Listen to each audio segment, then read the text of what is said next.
It's so easy to think of the Norman conquest as nothing more than William's crossing and the Battle of Hastings in 1066. But of course, it was a much longer, more drawn-out process than that. William's army travelled on foot and on horseback. It took time to cross England. The Saxons may not have had castles with which to oppose this invasion, but there were a handful of fortified towns, like the walled city of Exeter. It was to become the site of one of the first stone castles built by the Normans. But before that, they would have to lay siege to it. The citizens of Exeter had refused to swear allegiance to William. This is a man who is reputed to have chopped the hands and feet off the defending force of a French town for insulting his mother. William was not a man to cross, and he was marching on their city. William was marauding with an army including 500 cavalry. On the way, he laid waste to parts of Dorset, a forbidding sign for the people of Exeter. Some of the city fathers faltered at the thought and brought him hostages in exchange for striking a deal. But the people of Exeter had other ideas, and they reneged on the arrangement. William set about surrounding the city, cutting it off from supplies. The siege of Exeter had begun. William and his army approached the city from the northeast, fording a stream called the Longbrook and riding up what is now known as Longbrook Street. At the east gate, William had one of his hostages blinded to show the citizens of Exeter what to expect, but they didn't surrender. And there's even an account that one of them took to the castle walls, dropped his trousers, and farted.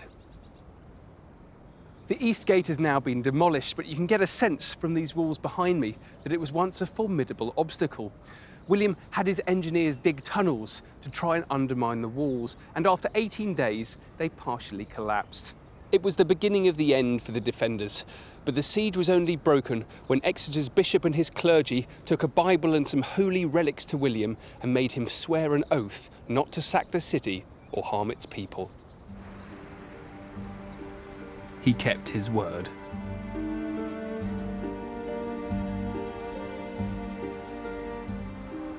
To secure his victory, William turned to the castle. He charged Baldwin, Sheriff of Devon, to build Rougemont Castle, so named for the colour of the mound it was built upon and the blocks that were used in its construction. This gatehouse at Exeter Castle is one of the oldest Norman structures in England. It captures its moment in history perfectly. What we have here is a pure Norman arch, but above it, two characteristically Anglo-Saxon windows. It's evidence of an Anglo-Saxon building gang working under their new Norman masters. This marks the arrival of a brand new type of building in England. Stone castles were unlike anything anyone here had ever seen before. The Norman equivalent of the building of the pyramids. These stone castles were utterly alien, and it's hard to overemphasize the impact of their arrival. Both literally and figuratively, they cast a shadow over their surroundings, a permanent reminder that there was a new boss in town. The choice of where to build in stone was a carefully considered decision based on strategic importance and the ability to dominate the skyline. Like the Tower of London, designed to strike awe into the people of London. And soon it wouldn't just be the new ruler from across the Channel who erected these imposing edifices across the land. William set about rewarding his nobles. He divided England amongst his followers and created a new class of Norman baron. Each was given permission to build a castle from which to exert their power.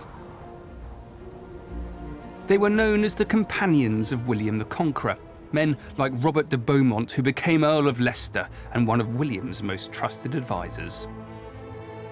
From Northumberland to Cornwall, these new barons now were lords of all they could survey from the tops of their castle walls. And where the barons chose to build their castles was just as important as how they were built. This was not just an invasion of territory, it was an annexation of England's history and its mythology. In the heart of Cornwall, there's a castle of unique status, Tintagel conjures more imagery in our mind than any other castle in England. Tintagel is a well-protected site. The name even means the fort of the constriction. But by Richard, Earl of Cornwall's day, any strategic significance was long gone. This land had no military value whatsoever. There hadn't been any fortifications here since the Iron Age. The association with Arthur was to give it a new lease of life. These ruins on a rocky headland exert a power far beyond their physical elements. For a character far more fiction than fact, Arthur holds an extraordinary fascination for us. It was the cleric Geoffrey of Monmouth who had identified Tintagel as the birthplace of Arthur in the 1100s. A French scholar later added the story of the Round Table, round so that no knight could enjoy higher status than any other. And later writers still added the story of the Holy Grail.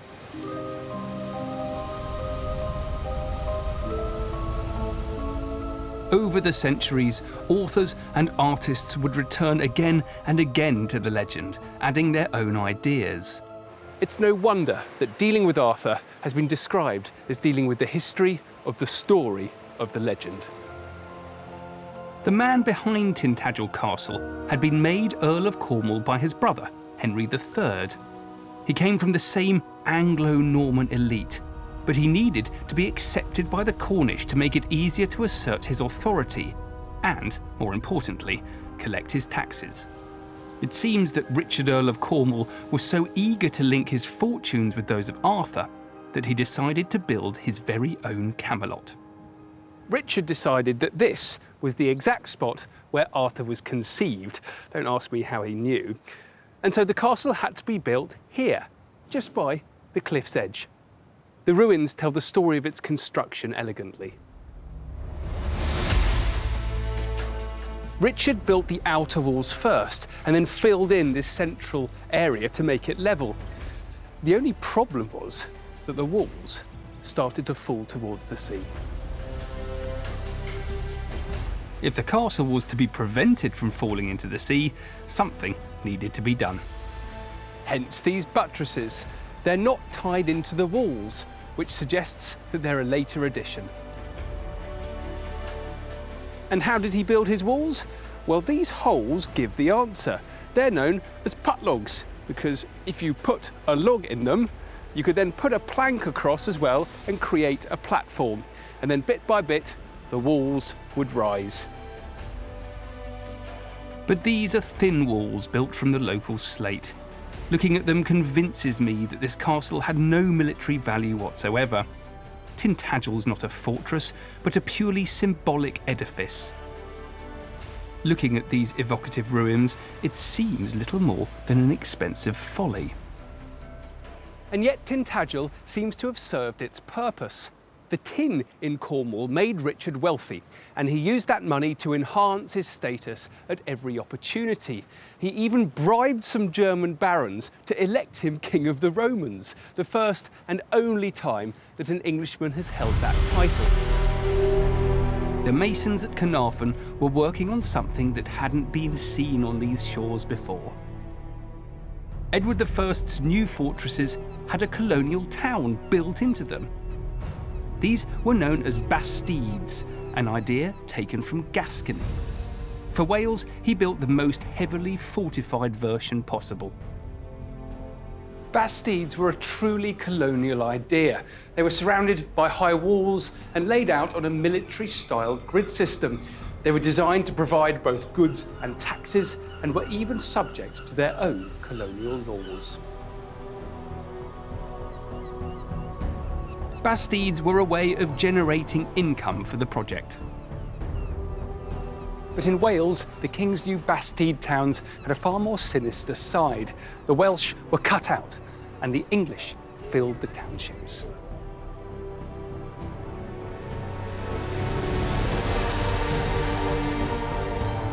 It was clear, I think, that the building of these new towns represents a process of deliberate Anglicisation of North Wales, bringing in new towns, which the Welsh are totally unaccustomed to, and bringing in new settlers from England. These civilian settlements formed part of a classic frontier land, hostile territory peopled by a defeated enemy.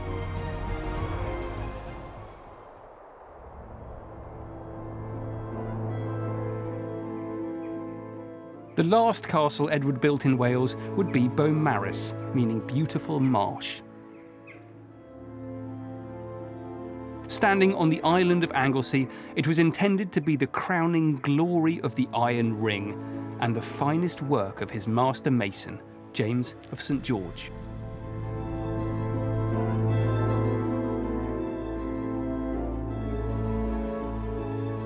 Beaumaris was a military masterpiece, planned with an almost impenetrable series of defences. It was based around the idea of concentric walls, essentially building a castle within a castle. Like so much else, it was a lesson learnt from the great fortresses of the Holy Land. If you were an attacker and you managed to make it through or over this wall, you'd then be trapped here in a killing zone. You'd face a constant barrage of missiles, and you still had to make it past this even bigger wall.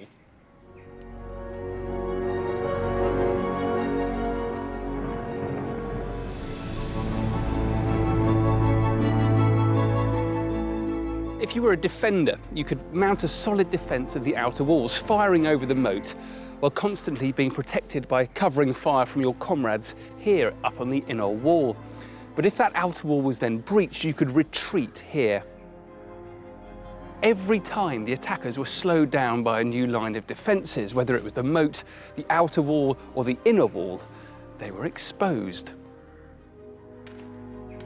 James of St George was now known as the master of the king's works in Wales, and Beaumaris offered him something unique.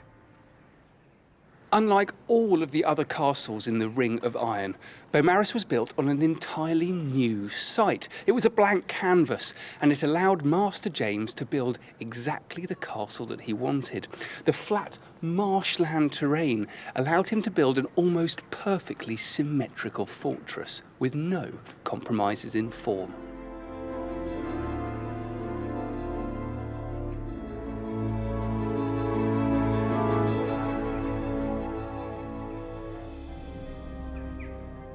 More than 2,500 people were brought in to work on this project in the first year alone. But there was a problem. Castles were enormously expensive, and Edward's brutal wars had almost bankrupted the kingdom. For all its design genius, Beaumaris was never actually finished. Whilst the Tudors may have turned castles into playthings for the fashionable aristocracy, it would be many years before castles entirely lost their military purpose.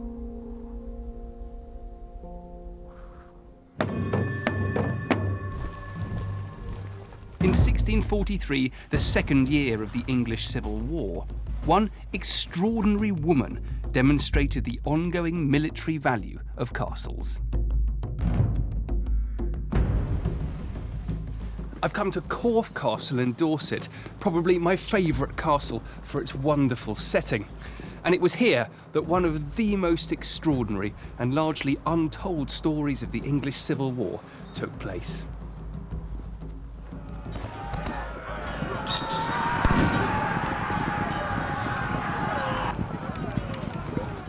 This civil war, fought between Oliver Cromwell's parliamentarians and the royalists under King Charles I, caused ancient castles, fortifications, and even town walls to suddenly acquire a value and function that had been almost forgotten. And by 1643, with most of Dorset in the hands of the parliamentary forces, Corfe Castle was holding out as a royalist stronghold. But when its owner, the Lord Chief Justice Sir John Banks, was called away to attend the king, his wife, Lady Mary, assumed control of the castle. And together with her 6 daughters and a force of just 5 men, Lady Mary now prepared to withstand any assault levelled at her. The first attempts to take the castle were pathetic, to say the least. A small group of parliamentarians pretended to be a stag hunting party, but their ruse was seen through. And then another, astonishingly, pretended to be a group of tourists wanting to look around the castle. But Lady Mary sent them all packing and ordered the gates closed to all comers. Fearing further and more serious attempts on the castle, Lady Mary stocked up on provisions and called in reinforcements. And it was just in time, because in June 1643, the parliamentarians launched a major siege, with a force of between 500 and 600 Roundheads and 2 siege engines, nicknamed the Boar and the Sow. The siege ensued for 6 weeks. The parliamentarians were unable to breach the castle walls and proved easy targets for the royalist marksmen. With Lady Mary's garrison commander successfully protecting the outer bailey down there, Lady Mary herself took control of the inner ward up here.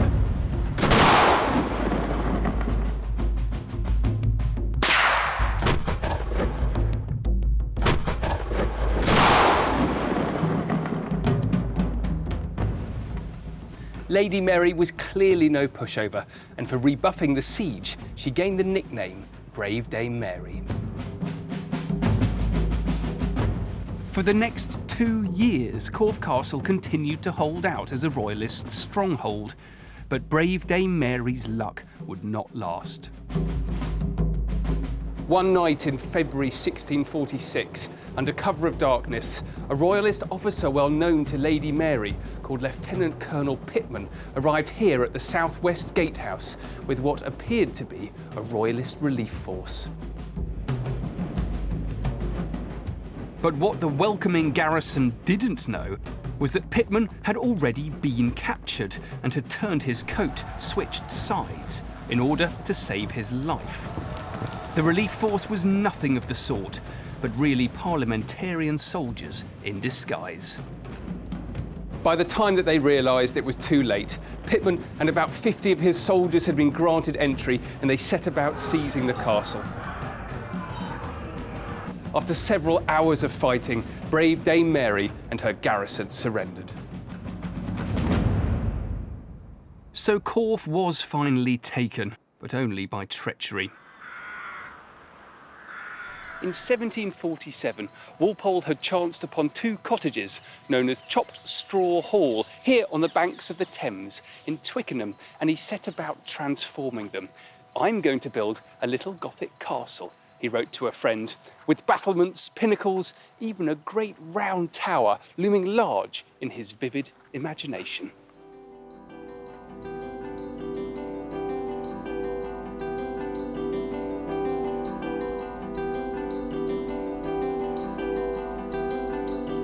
Walpole's Gothic castle took its vast numbers of visitors on something of a mood journey back to the Middle Ages, to ancient strongholds, knights in armour, and all the panoply of chivalry.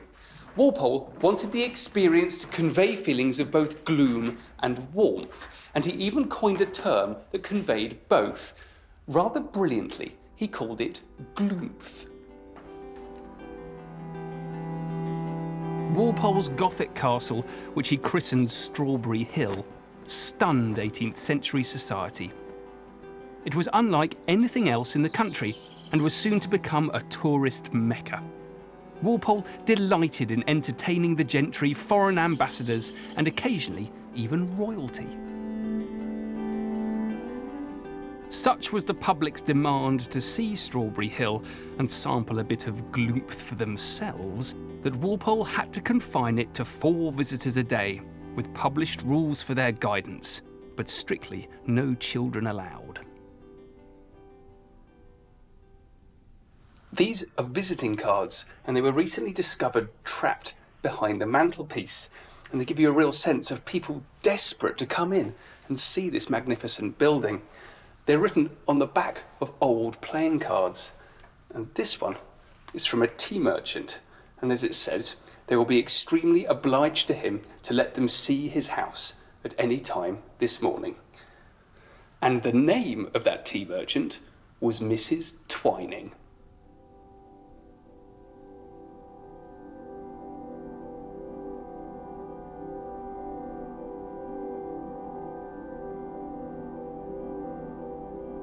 perhaps unsurprisingly, living in this fantasy fortress began to rub off on Walpole, for here, one morning in 1764, he awoke from a dream in which he'd imagined himself to be in an ancient castle.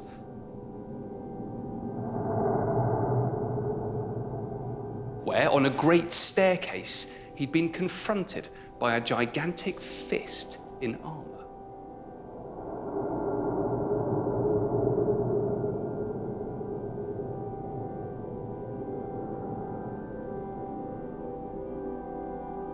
And so vivid was his dream that later that day, Walpole sat down and began to write a story based on his vision.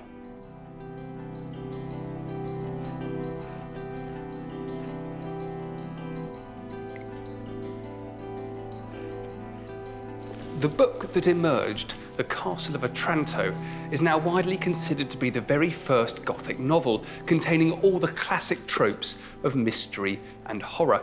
It was an immediate success. It sold out across Europe in a matter of weeks, and it led the poet Thomas Gray to comment that it made us all afraid to go to bed at night.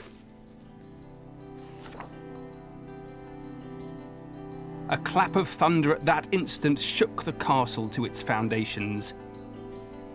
The earth rocked, and the clank of more than mortal armour was heard behind.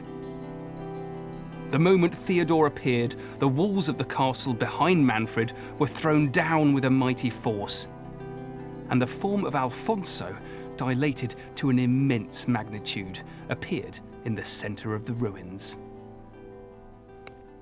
With his novel, The Castle of Otranto, and this incredible building, which he described as the prettiest bauble you ever saw, Walpole had combined both the real and the imaginary. His Gothic revival conjured a new romanticised view of the noble castle, one inhabiting both our dreams and our nightmares, and now presiding over a mythic realm.